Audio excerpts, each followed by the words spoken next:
Let's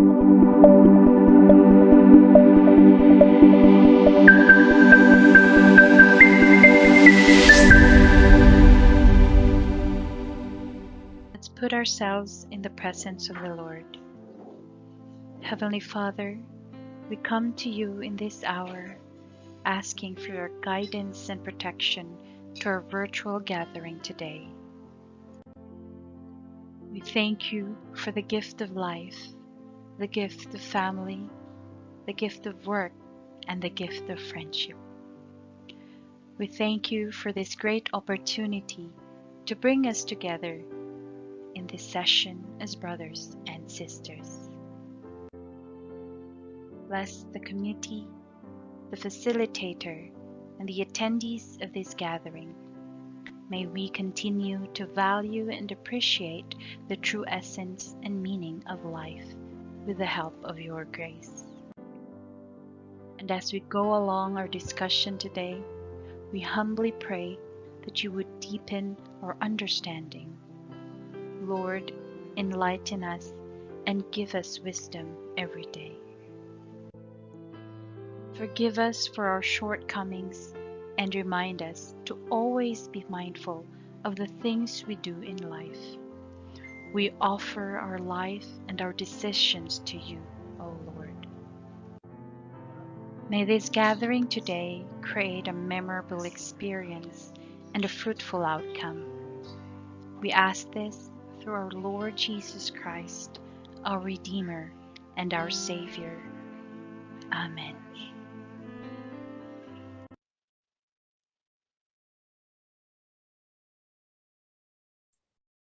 Hello, everyone, and good afternoon. Here we are for our weekly live session, and our speaker for the afternoon is none other than our very own Dr. Dave Marcial. And as an introduction, I was going to blackmail him, and I've known him for quite some time, but I cannot do that because we're quite serious for this afternoon. Now, Sir Dave used to be our dean in the College of Computer Studies. And right now, he's our director for the Silliman Online University Learning, as you can see. And I know quite a lot about him. That's why I said that I could blackmail him, but no, can't do that right now. So anyway, I think Sir Dave will provide the reason for his special appearance for this week.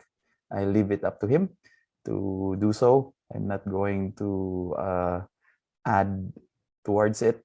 And since it's already, yes, 2:02, without further ado, I am going to give the screen to Sir Dave. So hope everyone is ready.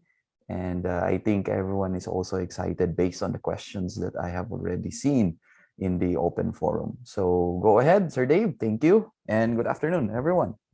Good afternoon, everyone, and thank you, Sir Te. Never mind why, or I mean, thank you for not blackmailing me. I have something also to blackmail if you did that. Anyway, we're just kidding here around, and maayong hapon sa tanan. I hope you're doing good. I hope you're okay wherever you are, whatever you do at the moment, and thank you for joining us. This week, our topic is all about curricular transitioning from face to face to technology enhanced flexible learning. And unfortunately, our invited speaker, a representative from the Commission on Higher Education, cannot make it this week. That is why um, I am saving the week, and I will try to provide some input also, being the director of the Silliman Online University Learning. And at the same time, ICT in education in general, e-learning, online learning is among my research interests. And many of my publications actually are in this specialization or research interest. So once again, daghang salamat. Thank you for attending for today's session. As I was reading the questions, I tried to I tried to summarize them, and I am bringing 4 items to share with you in this knowledge deepening session.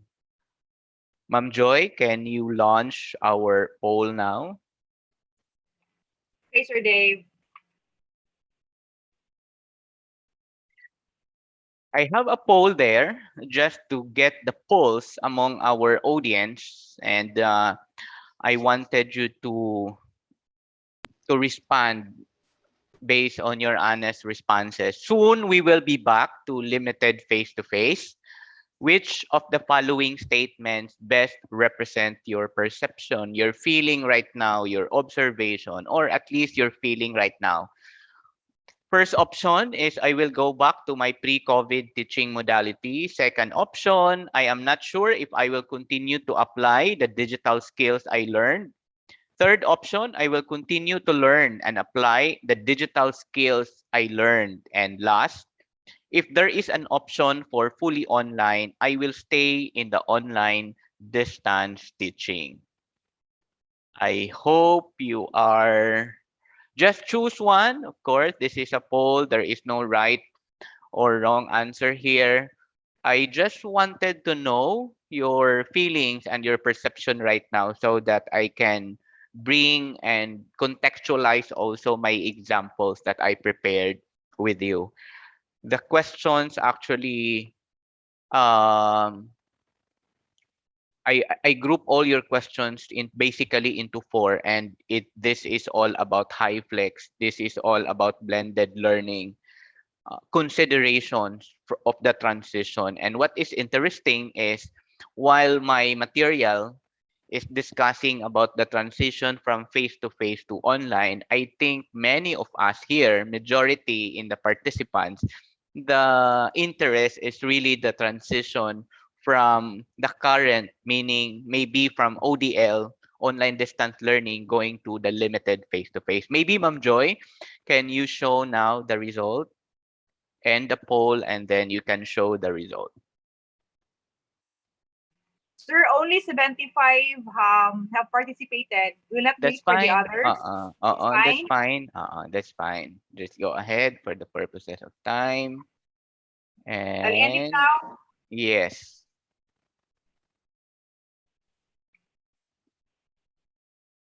And then you can share the result. Yeah, I've shared it. Can you see now?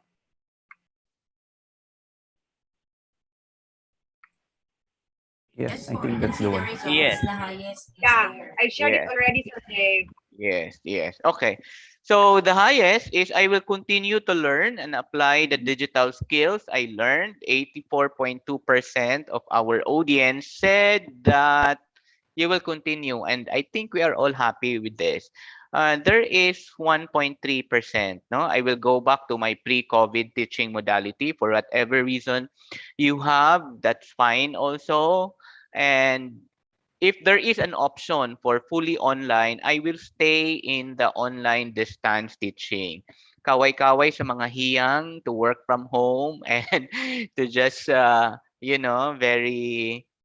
convenient and comfortable in the online distance learning. Kasi naman, ODL naman kasi is not really for all. No, we know that already. And there is also a group from us.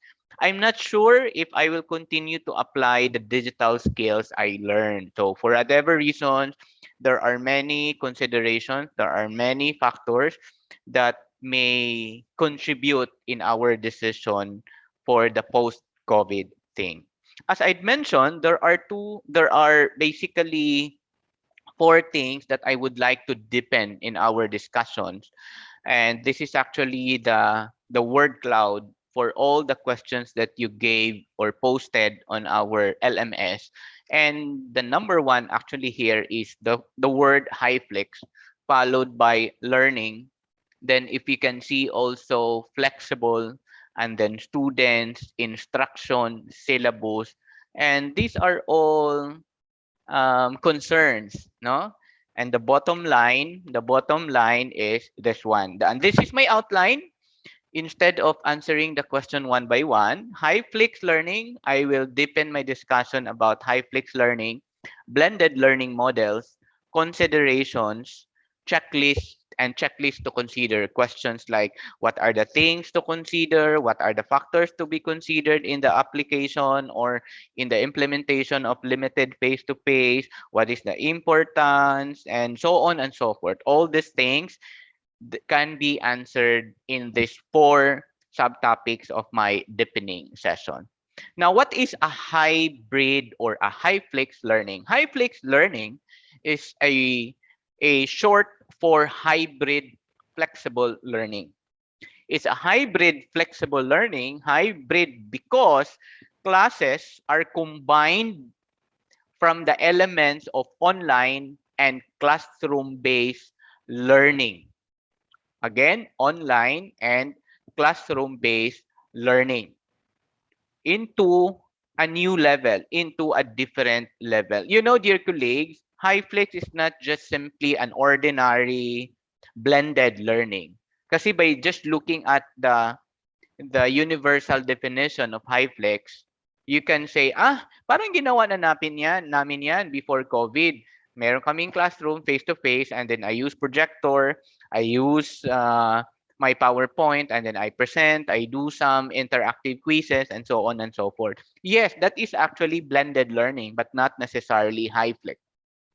HyFlex, it was is being introduced for many researchers and in e-learning strategies for a special kind of situation like the post-COVID.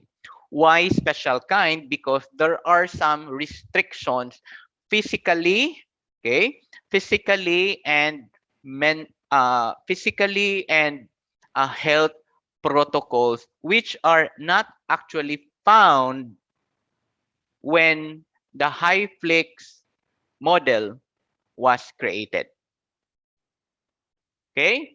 So that's HyFlex because you just think that you are having a class face to face and then at the same time you have the online. Students can choose how they can attend the courses weekly, which can resolve many scheduling conflicts. Course material are offered in the traditional and online format.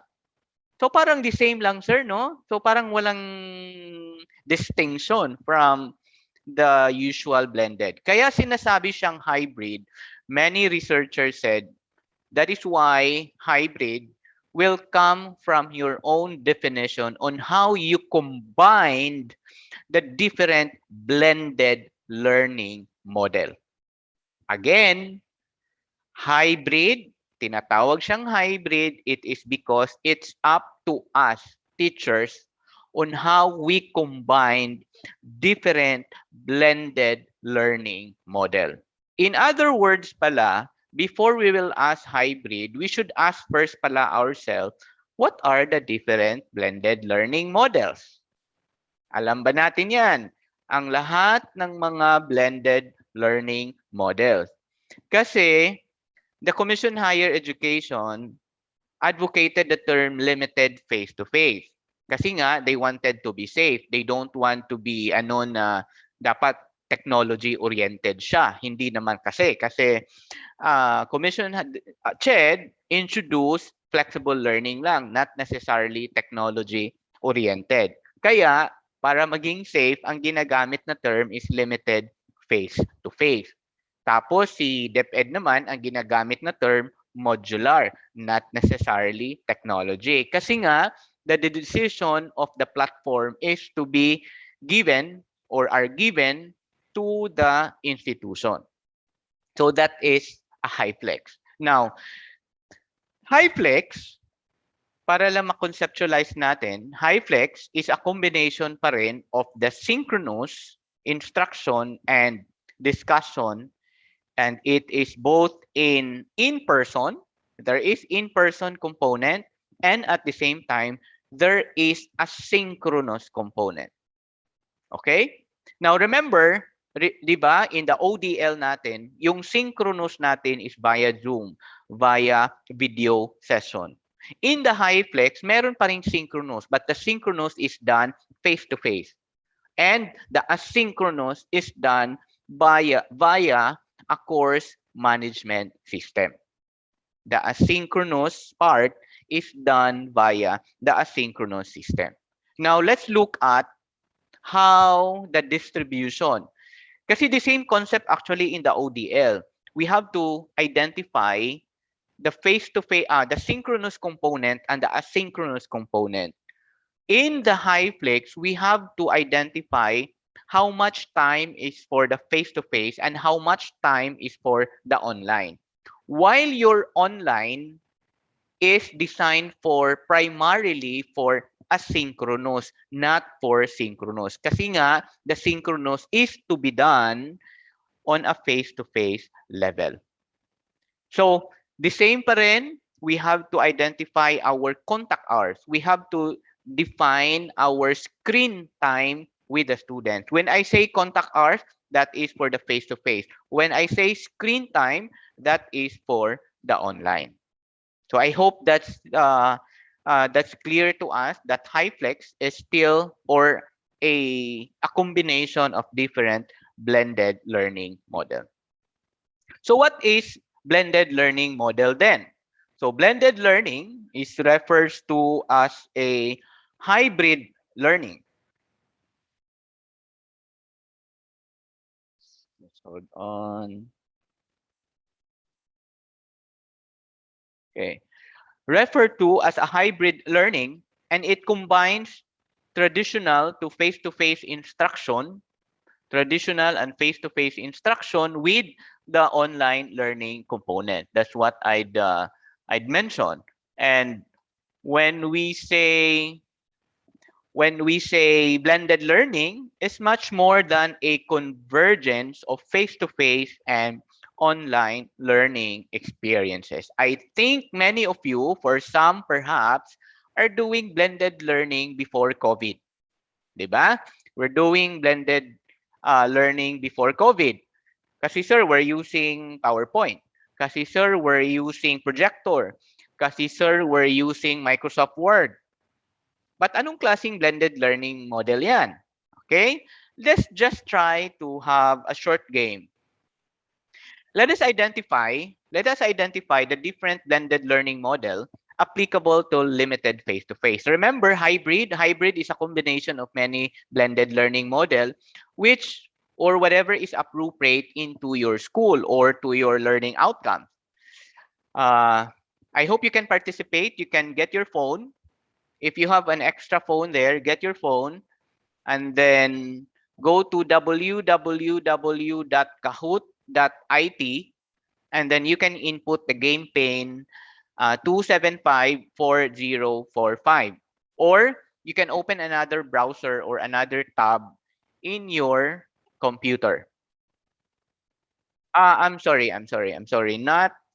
Not that P number. I made a mistake. That should not be the correct P number. I'll give you the correct P number. The correct P number is this one. I put it on the chat here. The correct P number is 169 rather. 1694525. That one. 1694525. Let me edit my oh, Juliet is here, our first honor. Let me share again where to go. And dami na. Very good. Very good. Thank you for joining. Okay, and dami, no? And let me share my screen so that you can see sino sila. Here. Okay? Ayan, B Blue, welcome. Oo, no? 1694525. Kung sino ka man, maging sino ka man, okay lang that you're here. You're using the number. Merong isang, ano to? Is it a Chinese or Korean character? Korean yan, What's Korean. there? Korean Korean. character. Okay. Wala sigurong Korean. 안녕하세요. Oh, it's good. We have 42 participants on Kahoot. We have 32 participants on Kahoot, and give me a share again para I can give a little sound while waiting for the others. Anyway, we still have time. This is only 5 questions, so that while we are playing this game, I can explain to you what are the different blended learning models. We have 51. Of course, I will not wait for the 127 because there might be some challenges. I got a report that Kahoot right now is getting slow, maybe because many are using this. I remember my first time using Kahoot was, I was in my previous school. So, tagal na talaga. But that is why when Mentimeter came out, uh, wala na, no? I'm a user of Kahoot. Anyway, so 53 quiz.com, yeah. There's a lot. There are actually as much as 600 plus available. Yes, thank you, Ma'am Ana. Yeah, you can also use that. Okay, whatever is your comfortability, you can choose any actually. There is also hot potato and some other things. Okay, so I think more or less the same with the one with the poll survey. Oh, still coming in. Marie is coming in. 59, 60. So basically, when we talk about blended learning model, there are 4 which I will be introducing to you, and out of these 4, tayo na ang mag-decide ano yung definition natin ng high flex learning na pwede siyang i-apply when the limited face-to-face will come in. Okay? Now, let's start the game. No, for the purposes of time, let's start. In 3, 2, 1. This is a kind of model where students within a single class rotate between a number of different learning activities. This is a kind of blended learning model where students within a single class, say for example, Filipino 1 Section A, rotate between a number of different learning activities. Pabilisan to, pabilisan. This is only 30 seconds. And time is up. Very good, no? For the 43, congratulations. Yes, correct. That is rotation model. Now, I'll tell you that rotation model also comes in different forms. Which I will explain later. So, pwede siya in the limited face-to-face rotation model. Like if you have 40 students, you can divide your students to 10, or 10 in a group, and then rotate mo. You are going to prepare 5 activities. Say, for example, group 1 will perform activity 1 face-to-face. Group 2 will perform activity 2 online. And then on the other day, and so on and so forth. It's called rotation. I will further explain that on the kind, because there are specific sub-models also for rotation model. Let's try to check who got on the top, meaning the fastest. We have Angie 904, followed by that name, and then Joyce, and then Kim. Okay, next question. Still on the blended learning model. Allow students to rotate through stations, but on individual schedule set by a teacher. Allow students to rotate through stations, but on individual schedules set by a teacher. This is the one I mentioned to you. This is actually the 4 types of rotation model. Station rotation, lab rotation, individual rotation, and the flip rotation. Let's try to discuss What is a station rotation? A station rotation, ito yung pinaka-popular in the basic education. No? Pinaka-popular ito in the elementary in particular, where students rotate students rotate through stations on a fixed schedule. Like Monday, itong group na student na ito. Wednesday, these are the group of students. And for example, you prepared 5 learning activities, one of which will be in the online mode. So, i-rotate sila. In other words, silang lahat can perform all those activities. Kaya siya tinatawag na station kasi naka-station sila. Okay. Now, pwede ba siya, applicable ba sila to our limited face-to-face? Para sa akin, hindi siya applicable. Bakit? Si limited face-to-face is what if your students will say, no, I will not go to face-to-face. Therefore, hindi niya pwede itong gagawin. Kasi nga, he is only online. Remember, the limited face-to-face, hindi compulsory to go for the limited face-to-face, to go for the face-to-face online. Second type is the so-called lab rotation. So what is a lab rotation? A lab rotation is similar to station to station rotation that allows students to rotate through stations on a fixed schedule, the same pa rin, but in this case, the online occurs in a dedicated computer lab. That means the online part, the students are physically present. Did you get that?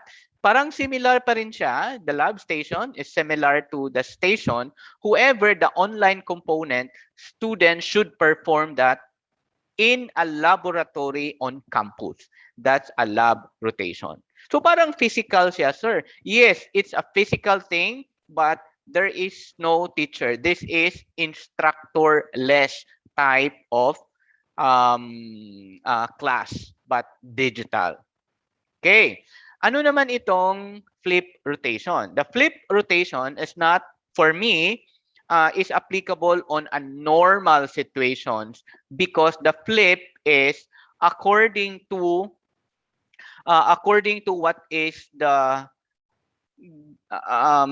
normal. I mean, this is the traditional between class time and homework. For example, in a face-to-face, sasabihin ni teacher na we will have an assignment. Instead of discussing the assignment or instead of having the reading activity inside the face-to-face, gagawin lang yan ni estudyante outside class hours and not necessarily online.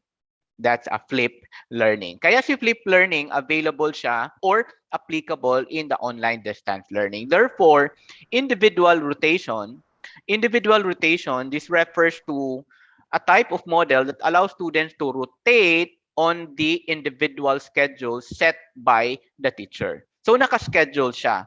Okay, group 1, kayo ang pupunta on campus at we will do this. Group 2, pupunta kayo on this and then kayo na naman on the online thing and so on and so forth. This is according to the schedule set by the teacher. That is, or those are the 4 basic components or basic submodels of a rotation model. Who got the highest? Joyce is on the top now, which are all increasing, and NJ is on the 5th. Next question. It is a type of model where students learn at their own pace online, as well as from direct teacher guidance in their classroom.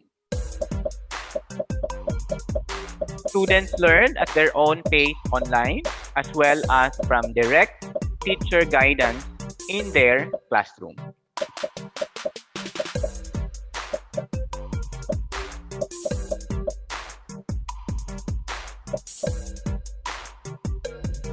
And the correct answer is flex model. Okay. Si flex model naman, ito yung medyo madugo in terms of preparing your asynchronous time kasi merong self-paced learning. In other words, si teacher, yung concern lang niya is actually on the face-to-face component. Kasi si asynchronous is a self-paced. Ito kasi yung combination, remember, yung communication synchrony in technology-enhanced flexible learning is tatlo. Either class-paced is yung si teacher yung nag-decide when to open an activity, when to give the exam, and so on and so forth. Parang itong OOC natin, Open Online Course. This is a class-paced. The other one is the self-paced. The self-paced, your elevation, your progression of your learning journey will differ from each other, or the student's learning journey differs from each other, which is according to the performance of the students. So if the students will get this much, and then he or she can elevate, and so on and so forth. That's the part. That's the online part. It is called the most flexible one. It is because students, the learning progression of the students are not necessarily will go together.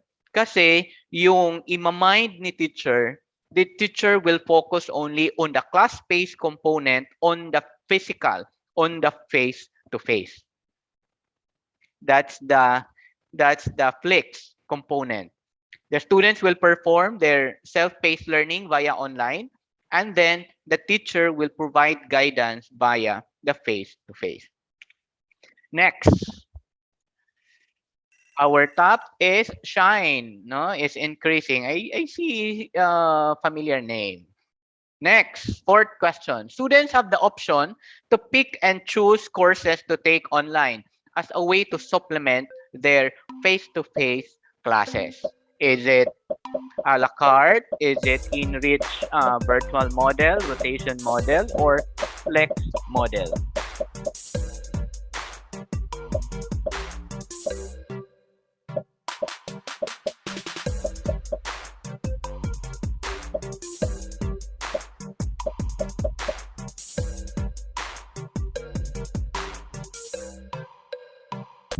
Okay.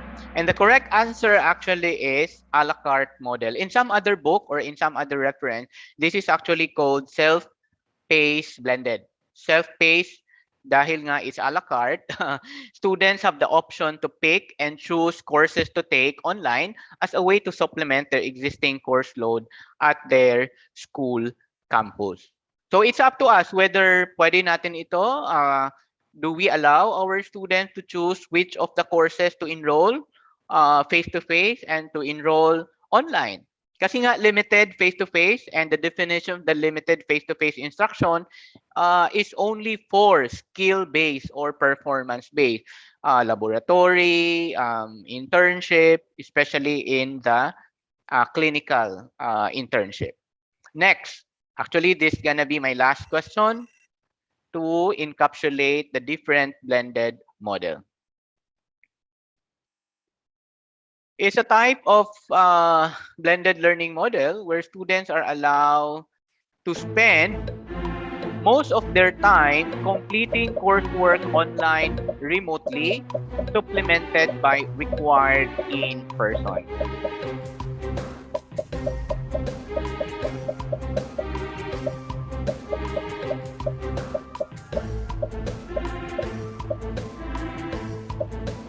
I think I saw 6 questions relating to this. No? Question like, paano gagawin ang high flex? Is it while I will discuss, there is a computer and the students will just listen for those who are online. No? May mga tanong na ganyan. This is actually enriched virtual. That model is pwede siyang gagawin. For example, what if, kasi nga medyo mahal itong limited face-to-face eh. If you will ask me, napaka ano to, it needs investment aside from retrofitting and all of this physical and the infrastructure cost expenses. Expensive siya in terms of, the distribution and some other parts. Anyway, paano itong enrich virtual? So for example, you have a class size of 40. 20 of the students will say, yes, limited face-to-face kami. And the other 20, no, online lang talaga kami. O, di ba? Dahil yung loading ni teacher, ang university hindi pwedeng hatiin kasi nga mahal na yan. It will entail different preparations, no? So ang mangyayari is i-enrich mo siya. While you are discussing face-to-face, your classroom will be set up, or there should be a setup in such a way that it will serve as a synchronous session for those students who are online. That is what you call enrich virtual. So ang tanong, pwede ba itong gagamitin in the HiFlix? Yes, pwede talaga itong gagamitin. Isa ito sa mga nakikita kong napaka-easy. Napaka-easy, but sometimes it needs techno-pedagogical consideration. Because, hindi lang pwedeng may video camera ka dyan and then online synchronous yung iba and so on and so forth. There are some settings, there are some infrastructure designing in putting up your camera, in placing your computer, and so on and so forth. So I hope I inputted something, and I'll just leave that to you. What combination you would want to do in your implementation of your limited face-to-face. Okay? I hope Ma'am Joy can take a photos of for record purposes, our top 3. And our first is on the podium Yours, Sir Dave. is Star. Wow, si Star, si Korean, and si Star. Star, are you here? Where are you from? Is that mom or sir? Mom Star? Hello, sir. Good afternoon. Good afternoon. You're from? Hello. I'm from Bohol. You're from Bohol. Yeah. Kababayan, Sir Dave. Oh, kababayan. Number 2, who's this number 2? Maybe we can get your correct name. We'll have a surprise, actually. We have a prize. You will just receive our notification. Who's number 2, please? Kindly see on the screen. Yan. Nasa chat. Reginald nasa chat. Raymond Caturza from Okay, Cebu okay. Normal Normal. Okay. University. And Star also is, kindly chat also your complete name, and then so that the team can get your name. If possible, Bituin Acera.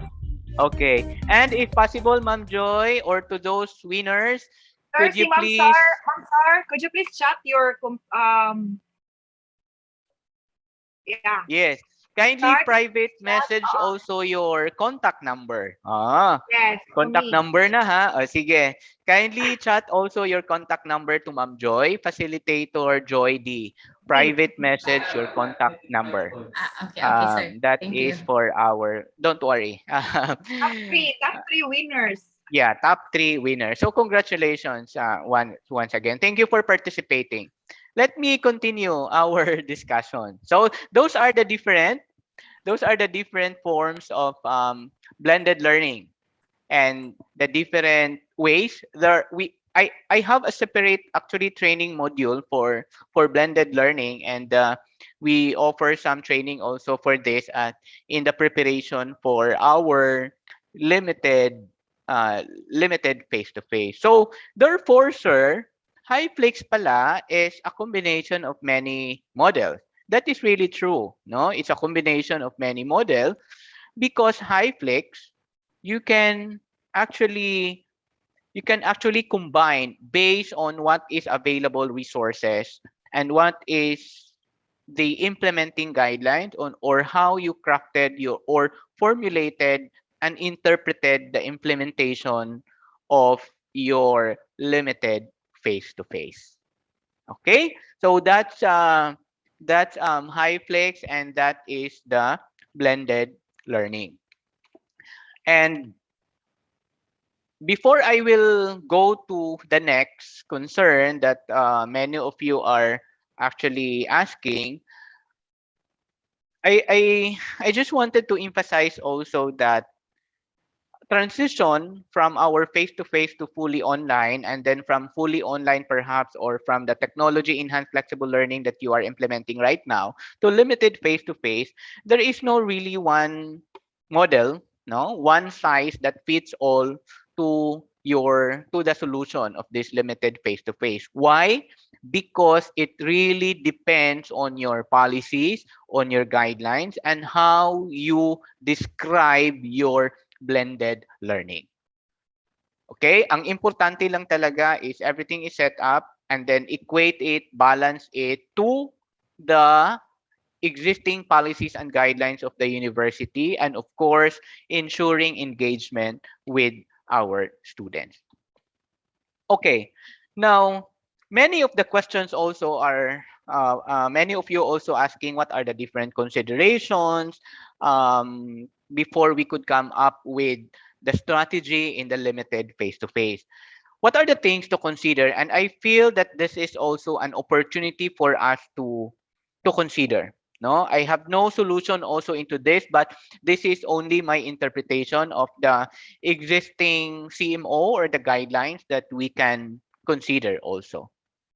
Um, there are many that things that we can consider. The first one is consider on the class size when you go back to your limited face-to-face. Second is on instructional designing. Third is on your delivery method, your assessment, and of course, your class-based continuity plan. Ito yung five actually major na I feel that this is a major consideration when we shift from full online to the limited face-to-face. But there should be a balance lens or perspective also from the top management and from the teacher perspective. Kasi hindi pwedeng puro teacher-oriented lang. Hindi din pwede na yung decision is from the top management lang. Something you have to meet somewhere in the middle for you to be able to come up what is an ideal and appropriate delivery for you. Now, let me give you some things to points to reflect. No, class size. What's gonna be the possible scenarios? Possible scenarios is like this. Dahil nga si limited face-to-face is not compulsory to the students itself, and it should not be a hindrance in elevating for them in the enrollment. No? Yun ang sinasabi ng CHED or yung advisory. What if you have a students, there are less number of face-to-face students, but there are many students who would go for online. I am referring to one section. What if I am offering computer ethics class section A, but in my section A, I have many, or in that students group of students, I have less number of students for face to face, but many number of students for online. Another scenario to reflect, what if the opposite, many students for face to face, but few number of students that will go for the online? And what if many or 100% of your student will say, yes, face-to-face kami? And what if the opposite? No? Wala for that year level mag face-to-face kasi takot ang parents. So those are the possible scenarios that I wanted you to reflect. What if na naman multiple sections with varied engagement from the four I presented to you, face-to-face / the fully online? Multiple sections, for example, Filipino, English 1, there are 10 sections. How are you going to offer that? No? No naman sir kasi GE hindi naman sinasabi. But no, I'm just exaggerating my example. O sige, balik tayo sa major. What if ang major, there are multiple sections and there are varied engagement also coming from our students? What about in the instructional designing? Consider the design in your LMS. Do you have a stable learning management system? Take note that HighFlex, you need to have a stable learning management system to that. No, hindi pwedeng sasabihin ay HighFlex na kami, so pwede nang hindi, pwede nang kanya-kanya. And then your instructional designing for the face-to-face, no? Is it synchronous, asynchronous, bichronous, web-enabled, or technology enriched? Is it printed? Are you going to do the printed version of it? And so on. No? And what about in terms of the assessment? Rubrics. What about the rubrics? achievement of the learning outcomes. Are you going to have the same rubrics for your face-to-face and for your online? No? Isa yan dapat sa i-reflect natin. What about the learning taxonomies? Are we giving the same verb for face-to-face and for online students? No? What about the grading system? Are we giving them the same for face-to-face and for online students? In terms of the class-based continuity plan, we have to have a class base. Many institutions are suggested, recommended to create a continuity plan, an institutional learning continuity plan. But we have to reflect also that in a class base, we should have an alternate plan. What if yung face-to-face magkaroon ng suspect? What if i-quarantine na naman? Which is actually ito yung experience natin. Many of you perhaps have experienced, especially in the allied health, experience having this. Even in our university, from time to time, may mga infected, may mga na-quarantine, then back to the face-to-face. So we have to reflect all of this for us to decide on how we are going to implement our limited face-to-face. We have to remember also that in the flexible learning, we have to consider the digital literacies, the mobility of our learners, mobility in the sense that are they allowed to move, IATF protocol, how many meters, and so on and so forth. The learning spaces, and do also the learning analytics. In the high flex, we have to emphasize also on the pedagogical approaches, particularly pedagogical, because remember, if you will do for high flex or even on the flex blended learning or in the self-paced learning is high. Self-paced learning is high because it is not directly moderated by the teacher. Okay? So may mga ganong considerations in the high flex learning or especially in your transitioning from face-to-face to online. Very quickly, because we have limited time, very quickly, these are my suggestions that you can consider also. I'm not saying this is really the final thing, but I just wanted to give some guidelines and help and assistance to you to consider also when we transition from the existing technology enhanced that we have to our limited face-to-face. One is, please understand the retrofitting guidelines. Hindi siya pwedeng teacher perspective. I'll tell you, napaka-easy gawin, balik na tayo, but if you will really look at and then decipher word for word, it's very costly. Classroom, to retrofit computers, to retrofit the apparatus, campus-wide learning commons, the hallways, cafeteria, scheduling, teaching time, class time, break time, vacant hours, all of these must be considered. Consider also the class sectioning, especially for 2 or more sections. Section for ODL students and section for the limited face-to-face students. And all of us must have a class-based learning continuity plan. Parang we are required to prepare our recalibrated syllabus. On top of that, we should have a column to that syllabus for our continuity plan in cases when there are infections and there are cases na hindi talaga pwedeng mag face-to-face. Okay? So suspect, contact tracing, quarantine, local, national, mandate. Second, identify courses or subjects to be offered with limited face-to-face modality. My suggestion is don't think of offering all courses, all subjects. Napaka-imposible yan, no? With the limited percentage of students that we have. You may consider looking at per program, like, IT na lang muna, or engineering lang muna, or pharmacy lang muna.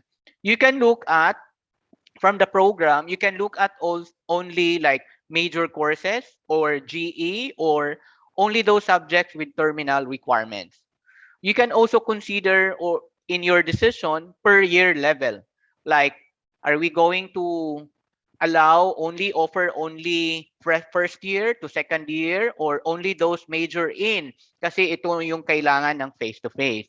What about per program, per graduate per program graduate outcomes that are best achieved when performed in face-to-face. Remember, in the recalibration from face-to-face technology enhanced, we have to document all of those modifications.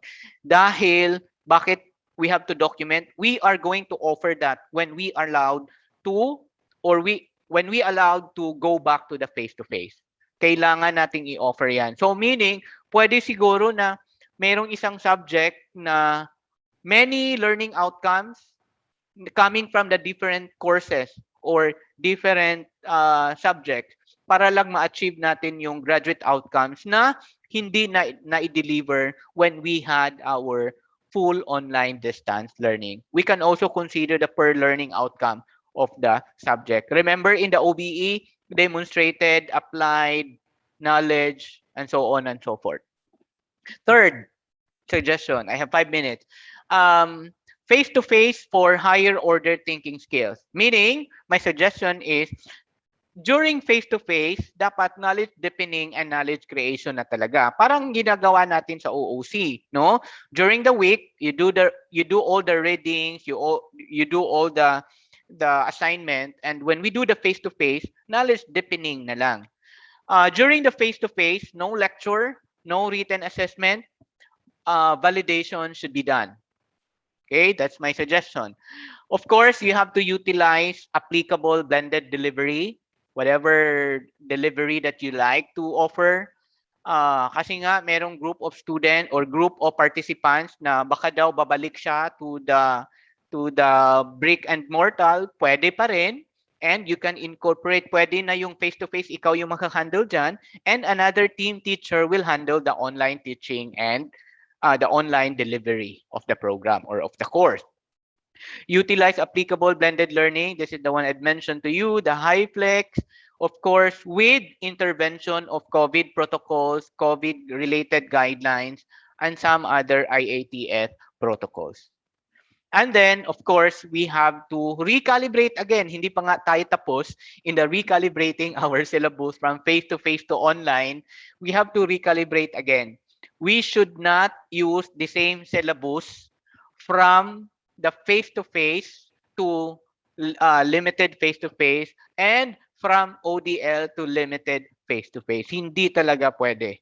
We have to recalibrate our syllabus. Pay attention to the learning activities, asynchronous activities, synchronous activities, and you have to add face-to-face activities. If in the ODL, dalawa lang yung kinoconsider natin, asynchronous activities and synchronous activities. The face-to-face, we have to add one more, which is the limited face-to-face is the face-to-face activity. And then we have to quantify. Kasi ang nakikita ko, baka mag-multiply pa rin, mag-increase pa rin yung problem natin on screen break for both teachers and learners. We have to be mindful on the quantification of our contact time, ODL screen time during synchronous and asynchronous, and face-to-face screen time during asynchronous and face-to-face. Kasi baka ang mangyayari, more contact hours si face-to-face than the online distance learning student. 6, and this is my final, select appropriate and scalable hardware and software resources. No? LMS for asynchronous learning. You can do pre-recorded lecture, reading materials, downloadable references, for video conferencing tools, for synchronous, and for those who cannot do face-to-face. We have to consider them. Of course, it must be relevant, appropriate, and what is available and kaya ng institutions. 7. Use varied assessment tools. Kasi nga may nagtatanong about assessment. Use varied assessment tools. And ang suggestion ko talaga, you have to be fair to both. Administer online the assessment, synchronous or asynchronous, kasi nga sayang yung time. You can do it online naman. And then requirements that are achievable for both ODL and face-to-face student instruction. We have to balance. Are we giving the same number of requirements for those students who go for face-to-face with the non-face-to-face student? We have to be fair. And we have to be fair with our rubrics. Take note that rubrics making in ODL is also different from face-to-face. Much more that rubrics, content in the rubrics and criteria in the limited face-to-face is also different from the full online distance learning. So it's a little bit complicated, but we have to embrace it. We have no choice because we are moving forward. Sabi nga ng CHED, flexible learning is now the new modality of teaching and learning. We have to remember, dear colleagues in the academe, limited face-to-face is a special kind of blended learning. The definition of the blended learning that available on literature is pre-COVID, without COVID, that kind of definition. That is why I emphasize that in our interpretation of blended learning, we have to incorporate protocols. We have to incorporate guidelines from our government because blended learning, it is a type of flexible learning or hybrid learning is a type of flexible learning only for a group of learners, not for all.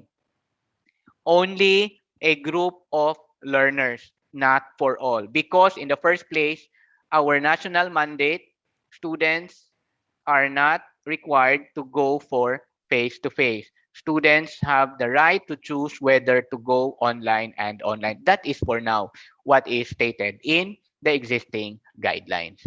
So let us choose a strategy that is holistic. Holistic meaning for the side of the students, teachers, the administrators, the staff, and responsive to these uncertain times. For my last activity, before I will give this, I'll give the screen back to Sir Te. If you are given a chance to be part in the committee in your university, which will give this assignment to the Commission on Higher Education, what suggestion will you make? No? If given again the chance to work with a committee to revise the continuity plan of your school.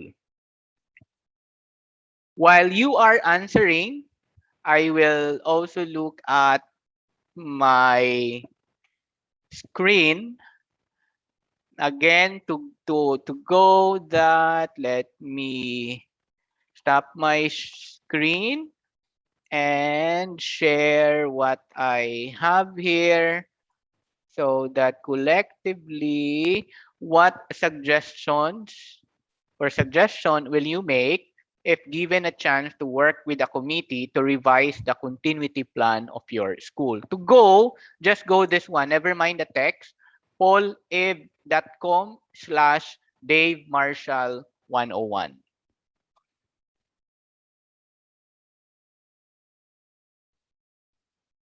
You can respond paulib.com/Dave Marcial 101.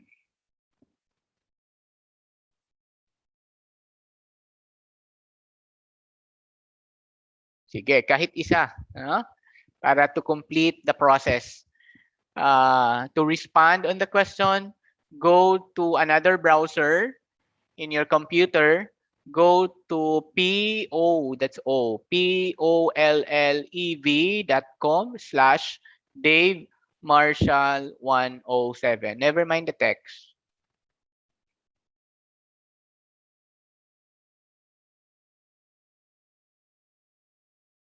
It's 3 o'clock. I think I can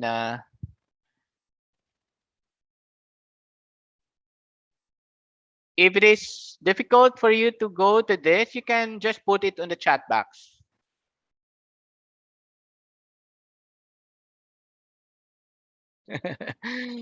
Lord, we just established the flexible learning plan. This time, moving to the high flex tabang. Really, ma'am, no? There are so many things to consider.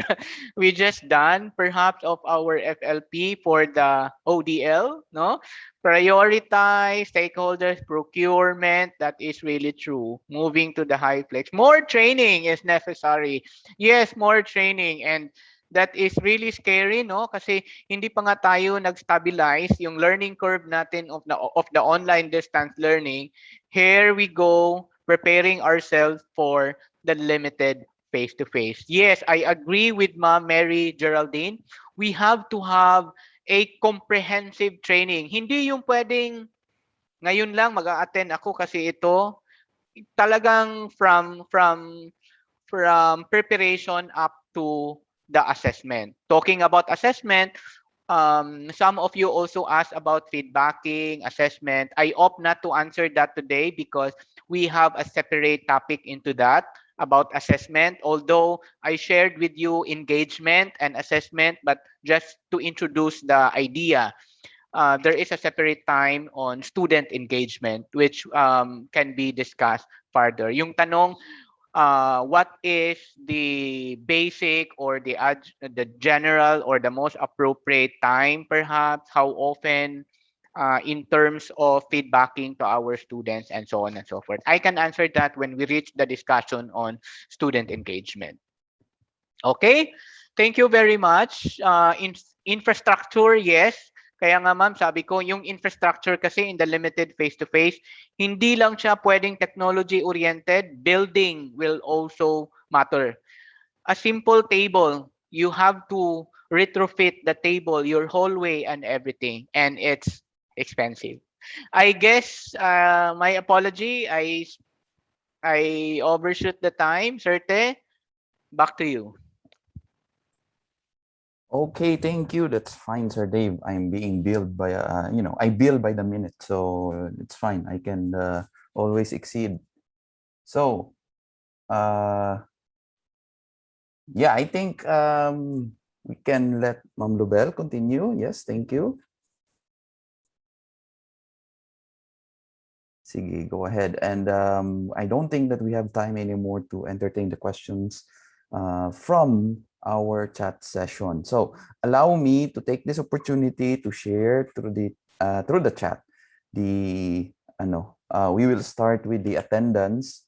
Wait a bit. Let me access it so that I can copy it. No, we will start with the attendance link. So give me a while. Okay, I am going to share it right now, and you can go ahead and click on it so that you don't have to look for it later on. Okay, so I'll give a few seconds before I am going to ask our Ma'am Lubel to move to the next. Please check the chat. I have already shared the link, so you can access that. And you don't even need to answer it immediately. Just make sure that you have already opened it in your browser. Okay, Ma'am Lobel, you can proceed to the next. Okay, please do not forget our open forum wherein you can share your questions and the clarifications. Of course, I would like to include that the knowledge check was a little bit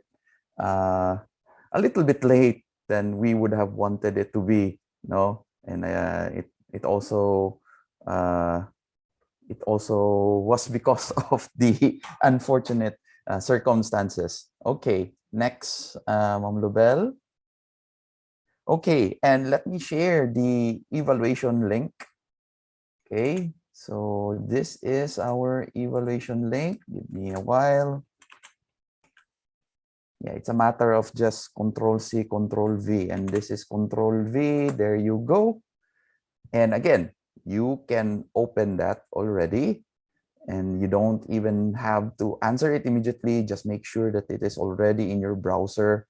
And once that we would be done with our live session for this afternoon, that's the time that I will say you should answer it immediately. Please do not forget to do the assignment, the activity 5. And yes, we will already have next slide. Yes, for next week, we have Professor Dr. Ridwan Sanjaya. I don't need to do the introduction yet, so I'm pretty sure that we will get to see him next week. Okay? So please go ahead and photo op, courtesy of Ma'am Lobel. So go ahead, Ma'am Lobel. Good afternoon, everyone. Kindly share your camera for those who are able.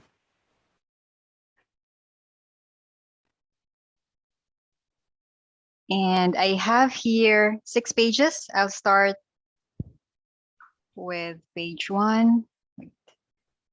1, 2, 3, smile. Okay. Page 2 now. 1, 2, 3, smile.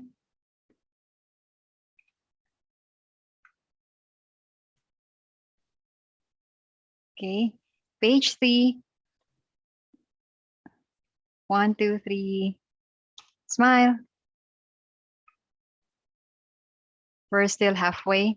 And I'll move to the 4th page. 1, 2, smile. And the 5th page. 1, 2, okay. And we are now on the last page. 1, 2, 3. Okay. Thank you so much for sharing your camera. Okay, so we'll just fix on the certificate. We will get on that. So yeah, please do not worry about it for now. And so we thank you for sharing your 1 hour with us. Yes, go ahead, Ma'am Lubel, and we hope to see you next week. Thank you you. very Bye-bye. much. See you next week. Thank you very much po. Thank you, Dr. Dave. Thank you, sir. Salamat po, Dr. Dave. Thank you, Sir Dave. Zero. Thank you, Dr. Dave. Welcome, Dr. Dave. welcome. Thank I you, will sir. upload the Thank you, Sir Dave. slides for your Thank you, reference. sir.